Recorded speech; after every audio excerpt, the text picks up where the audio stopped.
Good afternoon students. तो कैसे हैं आप सब? मैं साहिल रावत, आपका इंग्लिश मेंटोर। स्वागत करता हूं बच्चों आपका आज की क्लास में।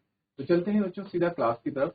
लास्ट क्लास में we were reading the chapter memories of childhood. ठीक है, मेमोरीज ऑफ चाइल्डहुड हम पढ़ रहे थे, बचपन की कुछ यादें, जिसमें हमने जितकाला सा की कहानी अच्छे से समझ ली थी। ठीक है, और आज हम समझने वाले हैं बच्चों जो हमारी नेक्स्ट ऑथर हैं, जिनका नाम बामा है, जो कि एक तमिल दलित राइटर हैं। उनकी द्वारा लिखी गई स्टोरी को हम आज पढ़ने वाले हैं। क्लियर बच्चों? ठीक है, तो इनकी जो स्टोरी है उसका टाइटल क्या है students? We to are human beings, यानी कि हम लोग भी इंसान हैं। ठीक है, इस चीज को मैं यहां लिख देता हूं एक बार।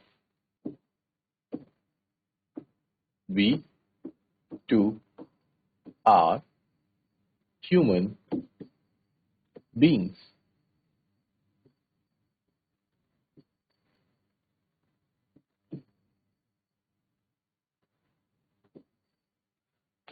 ठीक है बच्चों? ओके स्टूडेंट्स, तो स्टोरी की स्टार्टिंग होती है। When I was studying in the third class I had not yet heard people speak openly about untouchability, but I had already seen, felt, experienced and been humiliated by what it is. तो इसमें बामा बताती हैं कि जब मैं third class में थी तो मैंने पूर्ण रूप से अपनी आंखों के सामने कभी भी अनटचेबिलिटी को नहीं देखा था। तो अनटचेबिलिटी बच्चों यहाँ पे क्या है, किस बारे में बात हो रही है? अनटचेबिलिटी का मतलब होता है जिसे हम कहते हैं बच्चों छुआछूत। ठीक है, कि आप दूसरों से क्या करते हो, छुआछूत करते हो। किस बेसिस पे? कि वो कास्ट के बेसिस पे, कि वो लोअर क्लास के हैं और कुछ लोग अपर क्लास के हैं। तो ये अनटचेबिलिटी की जो हमारे सोसाइटी में एक प्रेजुडाइज है बच्चों, या फिर आप कह सकते हैं एक कुप्रथा है, बहुत पहले से चली आ रही है। तो इसी के बारे में बामा यहाँ कहती हैं कि मैंने कभी अनटचेबिलिटी अपनी आंखों के सामने नहीं देखी, लेकिन हाँ छुआछूत,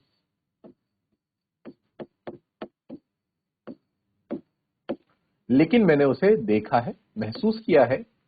ठीक है, हाँ, लोग उसके बारे में ओपनली बात नहीं करते हैं। ठीक है, क्योंकि ऐसा नहीं कि वो एग्जिस्ट नहीं करती, वो एग्जिस्ट करती है लोग, लेकिन लोग उसके बारे में बात करने से कतराते हैं। ठीक है, क्योंकि ये भी माना जाता है कि अनटचेबिलिटी सही नहीं है, ये नहीं है, लेकिन स्टिल लोग इस चीज में बिलीव तो करते ही हैं। तो बामा कहती हैं कि हाँ, मैंने इस चीज को अपने आंखों के सामने देखा है, फेल्ट, महसूस किया है और एक्सपीरियंस भी किया है, और मैं इस वजह से कई बार क्या भी हुई हूँ, ह्यूमिलिएटेड। ह्यूमिलिएटेड का मतलब होता है बच्चों लज्जित। ठीक है, कि मेरी कई बार क्या हुई है, इंसल्ट भी हुई है इस चीज के वजह से। I was walking home from school one day, an old bag hanging from my shoulder. It was actually possible to walk the distance in 10 minutes, but usually it would take me 30 minutes at very least to reach home. ठीक है, वो बताती हैं कि एक दिन की बात है जब मैं स्कूल से घर जा रही होती हूँ और मैंने कंधे पे अपना बस्ता डाला रहता है। ठीक है, और वो ये कहती हैं कि मुझे घर से स्कूल से घर पहुंचने में हार्डली 10 मिनट लगने चाहिए थे, बट मैं कितना समय लेती थी? मैं करीबन आधा घंटा लेती थी। और ऐसा क्यों? It would take me from half an hour to hour to dawdle along, कि वो क्या करती थी बच्चों, एंजॉय करते हुए आती थी स्कूल से घर। वॉचिंग ऑल द फन, रास्ते में जो भी फन और गेम्स जो वहां चल रहे होते थे उनको वो देखते हुए आती थी। All the entertaining novelties and oddities is the streets, और रास्ते में जो भी चीजें चल रही होती थी, नोवेल्टीज, ऑडिटीज, कुछ भी अजीबोगरीबी चल रही होती थी जो सड़कों पर, उनको the shops and the bazaar, ये सारी चीजें देखते हुए जो हमारी ऑथर है बामा, वो देखते हुए आती थी, और इस वजह से उनको 10 मिनट के रास्ते में आधा घंटा लग जाया करता था। ठीक है बच्चों, फिर वो बताती हैं कि वो क्या क्या चीजें देखती थी। द परफॉर्मिंग मंकी, आपने देखा होगा ना कि कुछ लोग एक बंदर को बांध के रखते हैं और उससे करतब दिखाते हैं, तो वो बंदर के करतब देखने में लग जाती थी। फिर the snake with which the snake charmer kept in its box, और एक स्नेक चार्मर जो सांप वाला होता है, ठीक है, जो सांप को बीन पे नचा रहा होता है, उसको देखती थी, उसे स्नेक चार्मर कहते हैं। ठीक है, और उसको बॉक्स में रख लेता है। Displayed from time to time, और उसको बार बार बॉक्स से बाहर निकालता है और लोगों के सामने बीन बजा के उसको डिस्प्ले करता रहता है। The cyclist who had not got off his bike from 3 days, और एक ऐसा साइकिलिस्ट को वो देखती है जो अपनी साइकिल से 3 दिन से नहीं उतरा हुआ है और लगातार साइकिल पेडल करता जा रहा है। And who kept pedalling as hard as he could from break of day, और जो जितनी मेहनत से वो पेडल कर सकता है वो उतनी मेहनत से कर रहा है। The rupee notes that were pinned on to his shirt to spur him on, और उसको हौसला दिलाने के लिए, उसको मोटिवेट करने के लिए लोग क्या करते जा रहे हैं, उसकी जेब में, उसकी शर्ट की जेब में कुछ पैसे रखते जा रहे हैं। द स्पिनिंग व्हील्स, द मरियाटा टेम्पल, और जो स्पिनिंग व्हील्स हैं, मरियाटा टेम्पल है बीच में। The huge bell ringing there, एक बड़ी सी बेल वहां पे लटकी हुई है, हैंगिंग का मतलब होता है बच्चों लटकी हुई है। द पोंगल ऑफरिंग्स, पोंगल के समय जो ऑफरिंग्स, जो चढ़ावा चढ़ाया जाता है, उसे वो देख रही है कि किस तरह से उस चढ़ावे को बनाया जा रहा है। इन front of the temple, temple के सामने, जस्ट सामने। द ड्राइड फिश स्टॉल, जो सूखी हुई फिश होती है उसके स्टॉल लगे हुए हैं, उनको देख रही हैं वो। By the statue of Gandhi, वहां पे गांधी जी का स्टैच्यू भी है। द स्वीट स्टॉल, एक मिठाइयों का स्टॉल लगा हुआ है। The stall selling fried snacks, और किसी स्टॉल पे फ्राइड स्नैक्स मिल रहे हैं। And all the other shops next to each other, और सारी शॉप्स को देखती हुई आ रही हैं जो एक दूसरे से सटकर लगी हुई है। ठीक है, तो इसका मतलब कहने का मतलब ये है कि जब बामा छोटी थी, स्कूल से घर आती थी, तो वो और बच्चों की तरह जल्दी से घर नहीं आती थी, बल्कि वो पूरे रास्ते भर जो भी मार्केट्स आती थी, जो जो चीजें, जो जो हलचल रास्ते भर हो रही थी, उन सबको नोटिस करते हुए आती और एंजॉय करते हुए घर आती थी। ठीक है स्टूडेंट्स? ठीक है स्टूडेंट्स, फिर आगे क्या होता है? The street light always demonstrating how it could change from blue to violet, और वहां पे जो स्ट्रीट लाइट्स लगी हुई हैं वो कैसी होती हैं? वो डेमोन्स्ट्रेट का मतलब होता है बच्चों दिखाना। ठीक है, वो क्या दिखाती हैं कि वो अपना कलर कैसे चेंज करती रहती हैं। डेमोन्स्ट्रेट का मतलब होता है to show how it could change from blue to violet, उसका कलर ब्लू से वायलेट होता रहता है। The Narikuravan hunter gypsy with his wild lemur in cages, और एक हंटर होता है वहां पे नरी कुरवन जिप्सी, जिसके पास उसका वाइल्ड लेमूर होता है। वाइल्ड लेमूर बच्चों क्या होता है? एक चूहे जैसा एक एनिमल होता है, उसको उसने केज में बंद करा रहता है। चूहा बोल सकते हैं या फिर आप खरगोश बोल सकते हैं। ठीक है, सेलिंग नीडल्स, जो नीडल्स बेच रहा होता है, नीडल्स यानी कि सुई। क्ले बीड्स, ठीक है, चिकनी मिट्टी के बीड्स बेच रहा होता है। Instruments for cleaning out the ears, कान साफ करने के लिए जो इंस्ट्रूमेंट होते हैं उनको बेचा जा रहा होता है। वो I could go on and on, और वो कहती है कि ऐसे बहुत सी चीजें हैं जो मैं बताते बताते थक जाऊंगी, लेकिन उन चीजों का, उस लिस्ट का एंड नहीं होगा। Each thing would pull me to a standstill and not allow me to go any further. ठीक है, और हर स्टॉल जो होता था वो क्या करता था? वो ऑथर को अपनी ओर खींच लेता था। ठीक है, और उस ऑथर का मन करता था कि वहीं खड़े होकर उन चीजों को देखती रहे, तो इसीलिए तो उसको इतना ज्यादा टाइम लग जाता था बच्चों अपने स्कूल से घर पहुंचने में। At times people from various political parties would arrive, put up a stage and harangue us through their mics.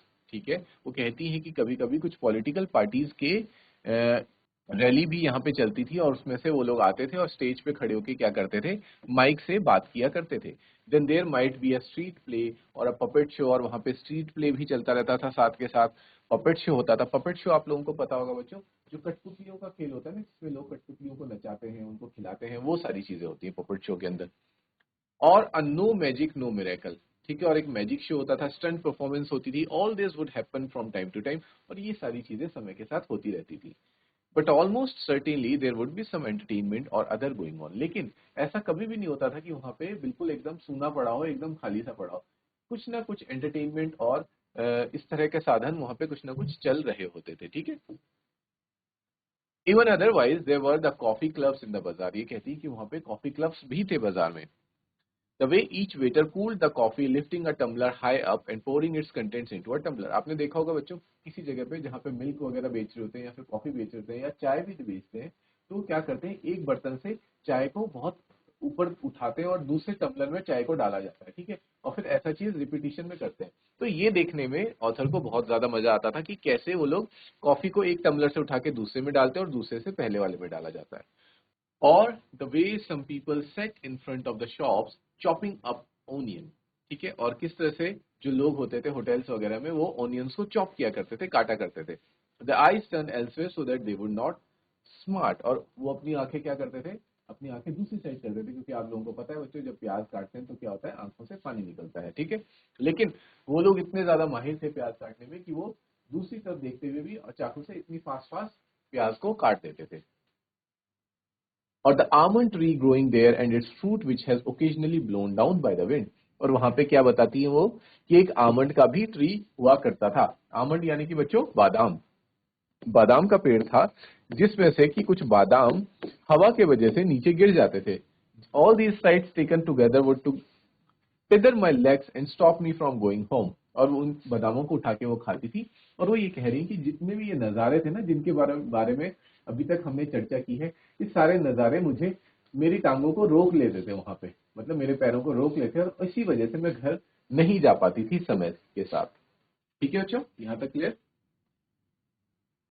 ठीक है स्टूडेंट्स, इसके बाद वो कहती हैं कि and then according to the season there would be mango, cucumber, मतलब मौसम के अनुसार फ्रूट्स भी हुआ करते थे और वेजिटेबल्स भी। ठीक है, मौसम के अनुसार मैंगो होता था, कुकुम्बर होता था यानी कि खीरा, शुगर केन यानी कि गन्ने, स्वीट पोटैटो यानी कि शकरकंदी, palm shoots, gram, palm syrup and palm fruit, guavas, jackfruit, ये सारे फ्रूट्स वहां पे हुआ करते थे। Every day I would see people selling sweet, और मैं हमेशा देखती थी कि लोग मिठाइयाँ बेच रहे होते थे, सेवरी फ्राइड स्नैक्स बेच रहे होते थे, पयसम, ये क्या है बच्चों, एक साउथ इंडियन डिश है, halwa, boiled tamarind seeds and ice lollies. Ice lollies क्या है बच्चों, जो आप लोग आइसक्रीम खाते हो ना, बर्फ वाली आइसक्रीम, उसको कहते हैं आइस लॉलीज। ठीक है, gazing at all this one day I came to my street, और ये सब देखते हुए, गेजिंग का मतलब होता है बच्चों ध्यान से देखना। ठीक है, ये सब देखते हुए एक दिन मैं अपनी गली में पहुंची। I came to my street, my bag slung over my shoulder, जैसे कि वो बताती कि मेरा जो बस्ता होता है वो मेरे कंधे पे लटका रहता है। At the opposite corner, though a threshing floor had been set up, and the landlord watched the proceedings seated on a piece of snacking spread over a stone ledge. अब वो क्या देखती हैं कि वहां पे क्या चल रहा होता है बच्चों, थ्रेशिंग फ्लोर। थ्रेशिंग फ्लोर आप लोगों को पता है, आपने देखा होगा गांव में क्या होता है, जो धान होती है, गेहूं होता है, उसको नीचे रखा जाता है और उस पे जो बैल होते हैं उनको चलाया जाता है। बैल हो गए या फिर कोई भी जानवर है, उनको उसके ऊपर गोल गोल घुमाया जाता है ताकि वो जो अपनी बीज में से जो दाना है, जो सीड है, वो बाहर निकल आए। ठीक है, ये प्रोसेस आपने वहाँ पे भी पढ़ा होगा, क्या बोलते हैं, साइंस में आपने पढ़ा होगा, थ्रेशिंग प्रोसेस जिसको बोला जाता है। ठीक है, तो थ्रेशिंग वाला प्रोसेस चल रहा होता है और जो एनिमल्स होते हैं उनके मुंह में क्या लगाया जाता है बच्चों, आप याद कीजिए, उनके मुंह में काइंड ऑफ मास्क लगाया जाता है ताकि वो उस चीज को ना खा ले। ठीक है, वो उस धान को ना खा ले। एंड जो लैंडलॉर्ड था वो ये सारी चीजें एक जगह पे बैठ के देख रहा था। अब people were hard at work driving kettle in pairs round and round, और वो कहती है कि जो हमारे लोग हैं वो क्या कर रहे होते हैं, वो वहां पे लेबर कर रहे होते हैं, वो वहां मेहनत कर रहे होते हैं, उन केटल्स को इधर उधर घुमा रहे होते हैं round and round to trade out the grain from the straw, ताकि जो भूसी में से जो धान है वो बाहर निकल जाए। द एनिमल्स वर मजल्ड, उनको वही उनको मास्क लगाया जाता है ताकि वो उस चीज को ना खा सके। I stood for a while there and watching the fun, और मैं थोड़ी देर तक वहां पे खड़ी रही और मुझे ये सब देखने में बहुत मजा आ रहा था। Just then, an elder of our street came along from the direction of the bazaar. The manner in which he was walking along made me want to double up. ठीक है, वो कहती हैं कि फिर थोड़ी देर में मैंने देखा कि एक हमारे एल्डर, मतलब हमारी कम्युनिटी के एक एल्डर, एल्डर का मतलब होता है एक बूढ़े इंसान। ठीक है बच्चों, एक बूढ़े इंसान, एल्डर मीन्स बूढ़े इंसान, वहां से आ रहे थे। ठीक है, और जिस तरह से वो वॉक कर रहे थे उनको देख के I want to double up. Double up का मतलब होता है बच्चों मुझे हंसी आने लगी। ठीक है, टू लाफ हो सकता है इसका सेंस, कि मुझे हंसी आ रही थी। I wanted to shriek with laughter, मुझे बहुत तेजी से हंसी आई। And such a big man carrying a small packet in that fashion, क्योंकि उन्होंने क्या हुआ था, इतने बड़े आदमी ने एक छोटी सी पन्नी पकड़ी हुई थी, इस वजह से मुझे देख के हंसी आ रही थी। I guess there was something like vadai और ग्रीन बनाना भाजी इन द पैकेट, मुझे लगा कि शायद उस पैकेट के अंदर या तो वड़ई होगा, ये भी एक साउथ इंडियन डिश है, और ग्रीन बनाना भाजी होगी। Because the wrapping paper was stained with oil, क्योंकि उस रैपिंग पेपर में क्या था, ऑयल लगा हुआ था। तो ऑयल देख के मैं समझ गई कि इसके अंदर भाजी वगैरह कुछ है। He came along holding out the packet by its string, और उन्होंने उस पैकेट को एक धागे से पकड़ा हुआ था विदाउट टचिंग इट, और वो उस पैकेट को टच नहीं कर रहे थे। I stood there thinking to myself, if he holds it like that won't the package come undone and the vadais fall out. और मुझे देख के हंसी इसलिए आ रही थी कि जिस तरह से उन्होंने धागे से उस थैली को पकड़ा हुआ था, तो कहीं वो अगर थैली गिर गई और फिर उनको वड़ई और वो जो जो भी है क्या बोलते हैं भाजी वगैरह है, वो उनके हाथ से निकल जाएगी, उनको नहीं मिल पाएगी। इस वजह से ऑथर को हंसी आ रही होती है। ठीक है स्टूडेंट्स, द एल्डर वेंट, और वो देखती है कि जो एल्डर है वो सीधा किसके पास जाता है, लैंडलॉर्ड के पास जाता है, उसको वो थमा देता है। ठीक है, और लैंडलॉर्ड उसे ओपन करता है और वड़ई खाने लगता है। After I has what all this I went home, और ये सब देखने के बाद जब मैं घर जाती हूँ और मैं ये सारा जितना भी चीजें हैं वो अपने भाई को बताती हूँ, हंस हंस के वो बता रही होती है अपने बड़े भाई को, उनके एल्डर ब्रदर को। वो ये सारी बातें बताती कि मैंने क्या क्या चीज देखी। एक बड़े आदमी, हमारे जो अंकल हैं उस स्ट्रीट के, वो आए और उन्होंने थैली को ऐसे पकड़ा हुआ था, उन्होंने लैंडलॉर्ड को वो खाने के लिए दी। फिर वो कहती हैं, but Andan was not amuse, Andan told me that man was being funny when he carried the package like that. Andan, Annan कौन है बच्चों? यहाँ पे बड़े भाई को कहा जाता है अन्नन, अन्ना, ठीक है। वो जब बामा उन्हें ये सारी बातें बताती तो उन्हें बिल्कुल भी हैरानी नहीं होती कि उन्होंने थैली को ऐसे क्यों पकड़ा हुआ था, और उन्हें हंसी भी नहीं आती है, ठीक है। और वो बोलते हैं कि तुम्हें नहीं पता कि जिस बात पे तुम हंस रही हो उसके पीछे कोई कारण था। If they did they would be polluted. वो कहती he said everybody believe that they were upper caste and therefore must not touch us. वो कहती हैं कि उन्होंने पैकेज को, थैली को इस वजह से दूर से स्ट्रिंग से इसलिए पकड़ा था क्योंकि अगर वो उस थैली को छू देते तो वो जो लैंडलॉर्ड था वो उसको नहीं खाता, ठीक है। फिर वो समझाते हैं उनको अपर कास्ट और लोअर कास्ट का कॉन्सेप्ट, कि जो अपर कास्ट के लोग हैं वो लोअर कास्ट की छुई हुई चीजों को, टच की गई चीजों को इनटेक नहीं करते हैं, ना दोबारा से उसको छूते हैं, ठीक है। उनका मानना ये है कि अगर हम लोगों ने कोई चीज छू दी तो वो क्या हो जाती है? पल्यूट। पल्यूट का मतलब होता है बच्चों दूषित, ठीक है। दूषित यानी कि गंदी हो जाती है, ऐसी इन लोगों की मान्यता होती है। That's why he had to carry the package by its string. इस वजह से उनको उस पैकेज को स्ट्रिंग से पकड़ना पड़ता है, ठीक है बच्चों। When I heard this, I did not want to laugh anymore. और जब मैंने ये बात सुनी तो मुझे बिल्कुल भी हंसी नहीं आ रही थी, मेरी सारी हंसी दूर हो गई। It was disgusting if one of us held that package in his hands, even though the vadai had been wrapped first in a banana leaf. और वो कहती हैं कि कोई चीज कैसे पल्यूट हो सकती है किसी इंसान के छूने से, जबकि जो वड़ई थी वो तो कागज के अंदर रैप थी। अगर माना भी एक बात पल को कि अगर वो हाथ में वड़ई लेके आते तो शायद उनके हाथों में जर्म्स वगैरह रहते, वो गंदी हो जाती, लेकिन वो वड़ई तो जब कागज के अंदर पैक्ड है पूरी तरीके से, तो फिर जो उसका जो पैकेज है उसको छूने से कैसे वो गंदी हो सकती है, ठीक है। I wonder, such an important elder of our goes meekly to the shops to fetch snacks and hand their reveille, and bowing, shrinking to his fellow who just sits there and stuffs them into his mouth. The thought of it infuriated me. वो कहती हैं कि वो Elder इंसान जिनको कि हमारी community में इतना ज्यादा रिस्पेक्ट मिलती है, हम लोग इतना ज्यादा उनको मानते हैं, वो कैसे एक लैंडलॉर्ड के लिए एक छोटे से स्नैक्स लेके आ रहे हैं और उनके सामने झुक रहे हैं, ठीक है। और वो भी उनको रिस्पेक्ट के साथ नहीं खा रहा है, बल्कि बिल्कुल ऐसे इस तरीके से खा रहा है कि ताकि उनको भी बुरा महसूस हो। और इस थॉट से ही ऑथर को क्या आ जाता है बच्चों? बहुत ज्यादा गुस्सा आ जाता है। इन्फ्यूरिएट का मतलब होता है गुस्सा आना, ठीक है। उनके अंदर क्रोध भर जाता है, क्रोधित होना।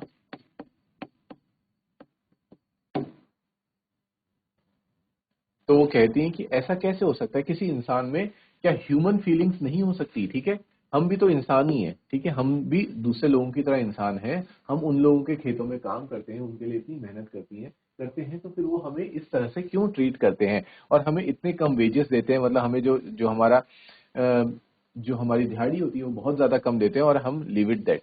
और अगर हम लोग उनका काम करना छोड़ दें तो फिर उनका काम भी कैसे चलेगा। तो उन लोगों को हमें इस तरीके से ट्रीट नहीं करना चाहिए, ठीक है बच्चों। ये कौन कह रही है? ये बामा कह रही है अपने ब्रदर से। Is this clear? My elder brother, who was studying at a university, had come home for the holidays. उनका बड़ा भाई यूनिवर्सिटी में पढ़ता था और वो हॉलीडेज के लिए घर आया हुआ था। He would often go to the library in our neighboring village. वो लाइब्रेरी जाया करता था, वहां से किताबें वगैरह लाता था। He was on his way home one day, walking home the banks of the irrigation tank. One landlord's man came behind him. He thought my Annan looked unfamiliar and so asked, "Who are you, Appa? What's your name?" Amman told his name. Immediately the other man asked, "Thambi, on which street do you live?" The point to which he was close. Street we lived, he would know our caste too. Annan told me all these things and he added, "Because we are born into this community, we are never given an honor, dignity or respect." वो कहती है कि एक आदमी उससे पूछता है कि तुम कहाँ रहते हो, तो वो उसको झूठ बता देते हैं कि मैं स्ट्रीट में रहता हूँ, क्योंकि अगर उसको सच बता देता कि मैं स्ट्रीट में रहता हूँ तो उस स्ट्रीट के रास्ते से या एड्रेस से ही वो समझ जाते हैं कि ये एक छोटी कास्ट से बिलोंग करता है। तब वो उसे समझाते हुए कहते हैं कि क्योंकि हम इस तरह से इस कम्युनिटी में रहते हैं तो इसलिए हमें कभी भी ऑनर, रिस्पेक्ट और डिग्निटी नहीं मिल पाती है, ठीक है। हमें हमेशा क्या किया जाता है? प्रताड़ित किया जाता है और हमारी डिसरिस्पेक्ट ही होती है इस सोसाइटी में। So study with care, learn all you can. वो कहते हैं इसीलिए ध्यान से पढ़ाई करो, अच्छे से पढ़ाई करो, पढ़ाई लिखाई करो। If you are always ahead in your lesson, अगर तुम हमेशा पढ़ाई में अच्छी रहोगी, people will come to you of their own accord, और लोग तुम्हारे पास खुद आया करेंगे तुम्हारे लिए। And attach themselves to you, और खुद को तुम्हारे साथ जोड़ने की कोशिश करेंगे अगर तुम लाइफ में सक्सेसफुल बनते हो। वर्क हार्ड एंड लर्न, खूब मेहनत करो और चीजों को सीखो। The words that Annan spoke to me that day made a very deep impression on me. वो कहती हैं कि अन्नन ने जो बातें उस दिन मुझसे कही उन बातों ने मेरे जीवन में एक गहरा प्रभाव छोड़ा। एंड आई स्टडीड हार्ड, और फिर उसके बाद मैंने बहुत मेहनत के साथ पढ़ाई करी। With all my breath and being, वो कहती है पूरी मेहनत के साथ, ब्रेथ एंड बीइंग यानी कि जितनी शक्ति मेरे अंदर थी उसके साथ मैंने पूरी शक्ति पढ़ाई में लगाई। इन अ फ्रेंजी ऑलमोस्ट एज अन्नन had urged, I stood first in my class. और जैसा अन्नन ने कहा था कि तुम्हें अपनी क्लास में सबसे ऊपर रहना है, तो मैं वहां पे पहुंची भी उस पोजीशन पे। As Anand had already urged, I stood first in my class, and because of that, many people became my friends. और इस बात को कहती है कि जैसा आनंद ने मुझे कहा था कि अगर तुम अपनी क्लास में फर्स्ट आओगी और पढ़ाई में हमेशा अच्छी रहोगी, तो लोग खुद तुमसे आकर के जुड़ा करेंगे, और लास्ट में होता भी वही है। जैसे वो क्लास में फर्स्ट आती है, तो बहुत से लोग जो उससे पहले बात भी नहीं करते थे, वो लास्ट में आके उसके दोस्त बन जाते हैं। ठीक है स्टूडेंट, इसी के साथ हमारा जो चैप्टर है यहाँ पे फिनिश हो जाता है। इसकी एक्सप्लेनेशन की एंडिंग हो चुकी है आज की क्लास में। नेक्स्ट क्लास में मिलेंगे बच्चों इसके क्वेश्चन आंसर के साथ। Till then take care, have a good day and thank you.